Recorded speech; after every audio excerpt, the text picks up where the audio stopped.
Ya, kita ke informasi selanjutnya. Pemirsa, Kejaksaan Agung memastikan segera melelang aset milik Harvey Moise dan istrinya artis Sandra Dewi. Lelang dilakukan setelah putusan perkara korupsi yang menjerat Harvey dinyatakan berkekuatan hukum tetap atau inkrah.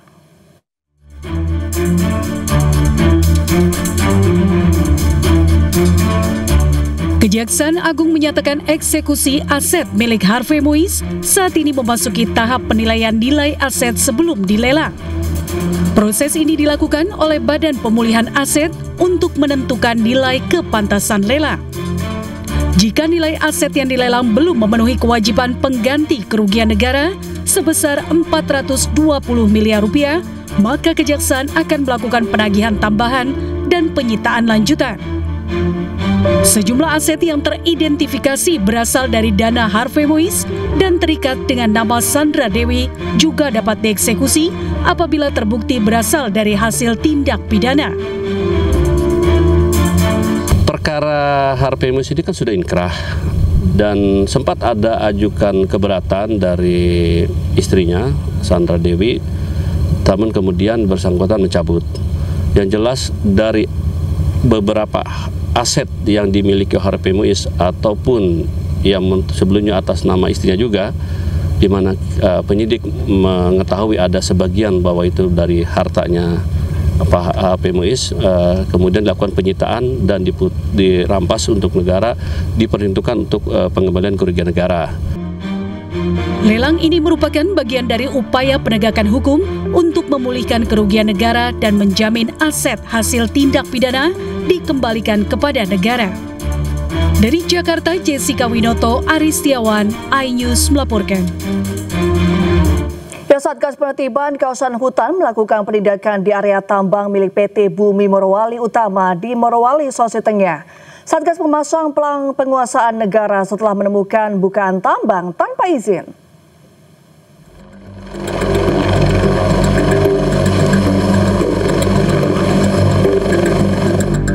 Satgas Penertiban Kawasan Hutan Halilintar memasang pelang penguasaan negara di kawasan operasional PT Bumi Morowali Utama.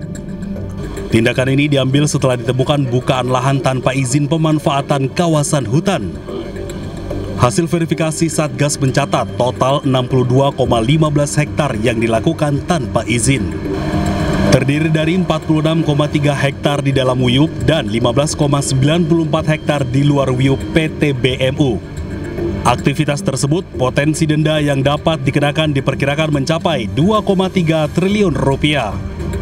Menteri Pertanahan Republik Indonesia Syafri Syamsuddin turun langsung bersama unsur aparat penegak hukum dan lembaga pengawas keuangan untuk mengawasi proses penertiban. Fakta di lapangan kita melihat dari dekat apa kegiatan Satgas dalam rangka penertiban kawasan hutan khususnya di pertambangan yang tidak memenuhi ketentuan-ketentuan yang sudah ditetapkan. Ini adalah kehadiran negara untuk melakukan penertiban terhadap semua kegiatan-kegiatan yang ilegal kita tertibkan, yang legal kita dorong supaya tetap berproduksi. Satgas PKH menegaskan langkah ini merupakan bagian dari penertiban nasional terhadap perusahaan tambang tanpa izin. Ia juga menegaskan bahwa penegakan sanksi administratif menjadi tahap awal. Namun apabila perusahaan tidak kooperatif, proses pidana akan dijalankan.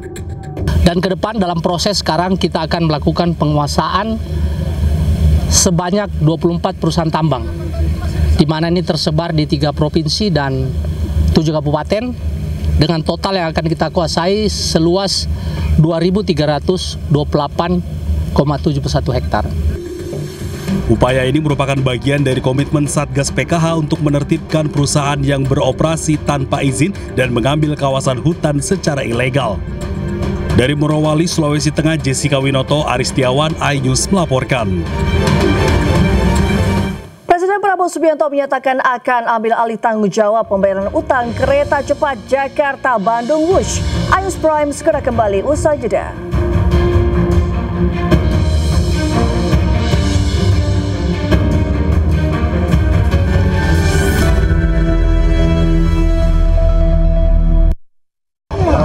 Ini kapan rubuhnya?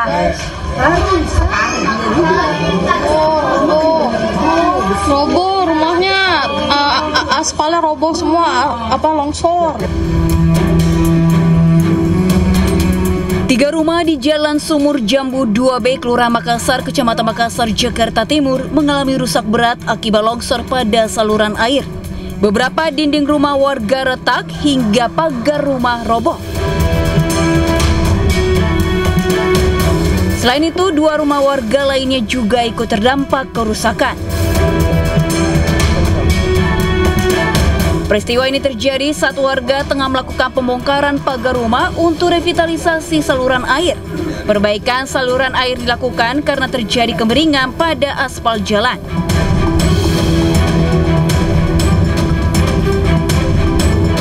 Pengerjaan ini ya, ini di luar dampak, di luar dugaan. Akhirnya ketarik ya terjadinya kayak gini. Dari abrasi juga pengaruh. Memang awalnya dari abrasi, saluran air di saluran ini memang udah tua juga. Sebenarnya udah lama ini sampai ke jalan ini udah. Nah, kenapa kok bisa yang ini bisa rubuh? Nah, ini kita mau dikaji dari pihak SDA untuk kedepannya. Sementara pihak kelurahan telah mengajukan surat kepada Bajis dan PMI untuk perbaikan rumah warga. Sedangkan perbaikan saluran air ini telah diserahkan ke bagian sumber daya air SDA untuk dikaji ulang. Dari Jakarta, Rio Manik, iNews melaporkan.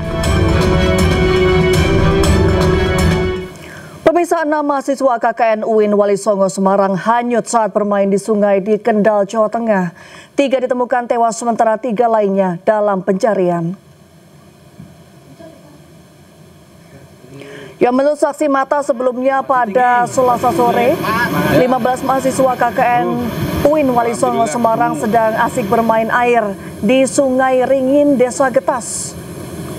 Tiba-tiba para korban dihantam banjir bah dari arah atas. Terjangan banjir mengakibatkan 6 mahasiswa hilang terseret banjir, sementara 9 lainnya selamat. Tim gabungan dari BPBD Kendal dibantu relawan menemukan 3 korban hanyut atas nama Rizka Amalia, Syifa Nadilah, dan Muhammad Labib Rizki dalam keadaan meninggal dunia. Sementara pencarian 3 korban lain akan dilanjutkan pada Rabu pagi karena minimnya penerangan. Bahwa di wilayah atasnya terjadi hujan deras sehingga muncul air bah yang turun. Informasi berapa orang yang turun ke sungai? Informasi ada 15 orang, tapi yang hanyut ada 6 orang, 6 orang 3 laki-laki dan 3 perempuan. Sementara yang berhasil kita ketemukan 2 perempuan dan 1 laki-laki.